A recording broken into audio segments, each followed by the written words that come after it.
Fala pessoal, é um prazer imenso compartilhar conhecimento com todos vocês. Estamos em mais uma aula do curso de Estatística Experimental. Apesar de estarmos aqui com a logo do lado do R, estamos também aplicando as nossas análises utilizando o programa Sysvar. É um prazer compartilhar conhecimento com vocês.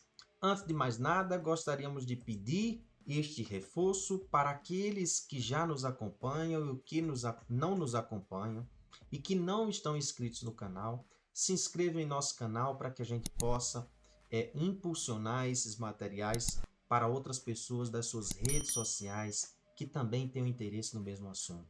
Deixe o seu like, porque isso faz com que a gente impulsione ainda mais esses materiais para outras pessoas. Sem mais, estamos hoje na nossa aula 5. Hoje nós vamos tratar da nossa aula especificamente falando do Sysvar, como é que a gente usa o delineamento em blocos casualizados. Na aula anterior, nós mostramos como nós poderíamos acessar os nossos materiais que estamos seguindo. E se vocês observarem aqui, nós estamos utilizando a página bendavid.github.io.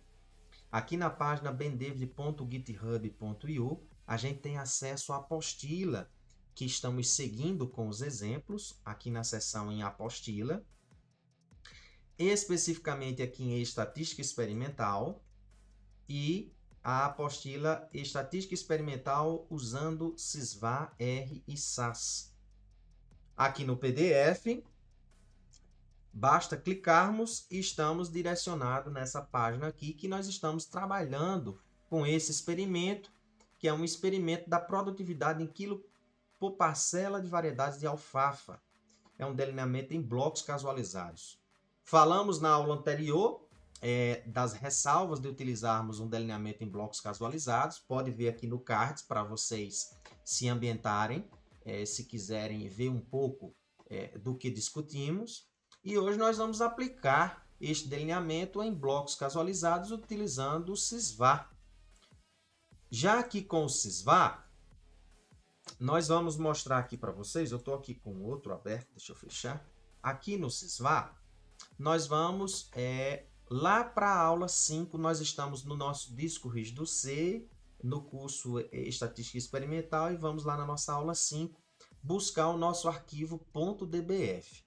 O arquivo .dbf, se você não sabe fazer a criação, desenvolver esse arquivo, criar esse arquivo, nós temos a aula 3, que nós falamos lá no delineamento inteiramente casualizado, como é que isso aí constrói. Também deixaremos aqui no cards para que você possa se direcionar como criar esse arquivo a partir do arquivo TXT ou qualquer outro que você tem. Estamos utilizando o Library Office para poder fazer a criação desse tipo de arquivo. Aqui nós já estamos com o arquivo pronto, também deixaremos indexado nas aulas o link para que você tenha acesso a estes arquivos, tranquilo? Todo o material está disponível na nossa página, bendavid.github.io, e aqui na tarja nós estamos dizendo o link específico, bem como na descrição do vídeo também. Então vamos adicionar aqui, ao abrir essa janelinha que eu vim aqui em análise de variância, e vamos aqui em abrir arquivo. Vamos utilizar aqui, voltando à nossa aula 5, nós estamos utilizando alfafa.dbf, vou abrir, e ele vai me mostrar aqui as 3 variáveis que nós temos. Nesse caso, nós vamos entrar com as fontes de variação para nós, que são o tratamento, clicou aqui embaixo, deu Enter, ele vai ser inserido aqui justamente nessa área das fontes de variação, e o efeito de bloco. Pronto. Feito isso daqui, a variável resposta será inserida apenas lá no final. Então, feito essas inserções, nós vamos finalizar aqui nesse momento para darmos sequência. Então, ele pergunta, opções do quadro de análise. Dê um duplo clique nas fontes de variação para escolher os testes a serem realizados. No nosso caso, por enquanto, nós não vamos utilizar teste algum. Nós só queremos ver a análise de variância no final. Vamos dar OK. E ele pergunta qual vai ser a variável para ser analisada, isto é, a variável resposta. No nosso caso, é prod. Feito isso, a gente vem e finaliza.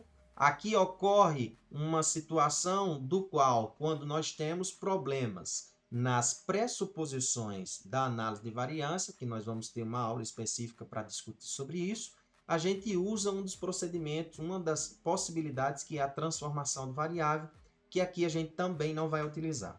Vamos finalizar a nossa análise. E aqui nessa situação nós temos o resultado final.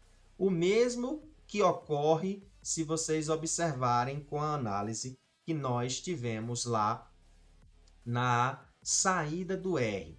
Verificamos que os tratamentos foram significativos, porque o p-valor nessa situação foi um valor menor do que o nível de significância adotado, que adotamos um nível de significância a 5%, como também o efeito de bloco, que foi também um p-valor menor do que 5%, justificando então a utilização do delineamento em blocos casualizados nesse experimento.